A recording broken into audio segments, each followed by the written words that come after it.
The company is owned by the Philippine Sanjian Steel Corporation? Your Honor, the name in the was reported to me, Your Honor, is Oro One. This Oro One Incorporated, Your Honor. Or one? Yes, Your Honor. Is it a part of the PBDEC, the Philippine Industrial Authority?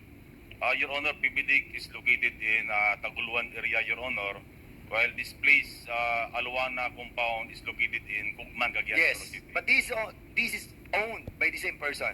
Am I correct? I have no idea, Your Honor. You don't have any idea, Yes, sir. but I have an idea. I have an answer to my question. This is owned by the same person. And you know who owned the same place? The Philippine Sanjia Steel Corporation, and that one that you have inspected. Again, Your Honor. Kilala mo ba, kasi tinatanong ko kung kilala mo, sabi mo hindi mo kilala yung owner nung in-inspect ninyo at yung Philippine Sanjia Steel Corporation. Yes, Your Honor. Ang may-ari nun ay si Mr. Tony Yang. Si Mr. Tony Yang ay si Jin Xiang Yang na kapatid ni Michael Yang at kapatid ni Ho Jing Yang. You don't know that? I have no idea with the... I only know Mr. Yang, Your Honor. I want to show you a picture. Baka maalala mo kasi taga Cagayan ka. Major, Colonel, pakinggan mo ako.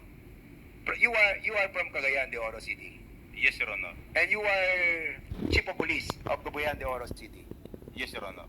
Kung taga ron ka, kilala mo yung mga negosyante doon. Am I right? Not also, Your Honor. Hindi mo kilala to bilang head siya ng Chamber of Commerce sa Cagayan de Oro, and I will show you a picture. Can you kindly show it? Yan, kilala mo siya.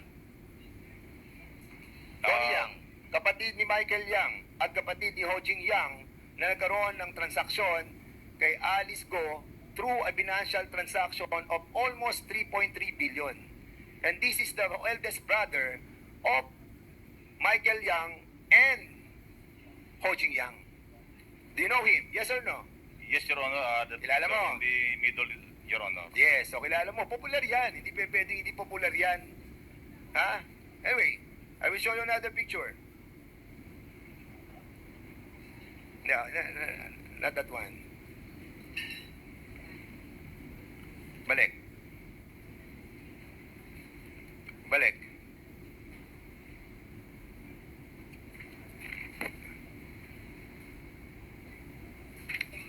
Okay. Yan. Alice, wala kang kilala sa tatlong yan na magkakapatid? Si Wala Ho Jing po. Yang, si Jian Xing Yang, at si Hong Ming Yang? Wala po. Wala kang kilala talaga Wala dyan? po, wala Sa po, mga wala yan? po. Wala Yung po. si Hong Jing Yang na paki-forward mo yung transaction nila. Yung si Hong Jing Yang na naka-transact mo through bank transactions? Never ko po siya nakatransact po, Your Honor. Paano yung nagsasend sila ng pera sa iyo na hindi mo nakakilala sila? Wala naman po sila sinisend po sa akin na pera po, Your Oh, Honor. yes, of course. You will...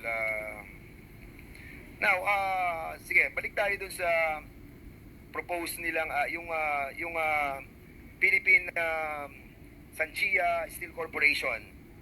According sa kanilang, balik mo sa dati, kanina.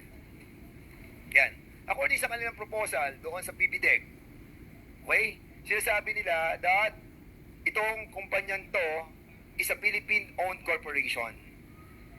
It is a 47 hectares na ang kanilang development ay may kasamang warp o yung tinatawag na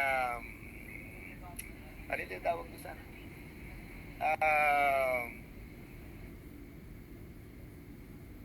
Meron silang port and may seaport sila, steel corporation sila, manufacturing company sila ng steel, meron silang port doon sa 47 hectares that was constructed and approved on 2018. But kung titignan po natin yung presidente nila na si Antonio Lim, na siya rin po si Tony Yang at siya rin po si Xianjian Li Yang. Mr. Chairman, he is a pure Chinese national. I wanted to show the passport of Mr. Jianxin Yang. Can you kindly show the passport?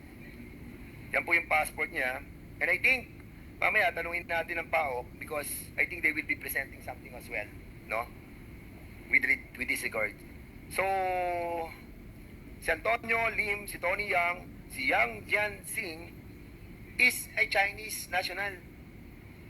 How can he own a property and bought lands doon po sa Cagayan de Oro City, 1,000 or 100 of hectares for being a Chinese national? Again, dito po natin makikita, Mr. Chairman, that indeed, pretending to be Filipino and trying to get a passport through PSA, ginamit na naman po yung ating mga ahensya para po makabili sila ng mga property and to transact and use this Philippine Steel Corporation or Philippine Sanjia Steel Corporation as a front.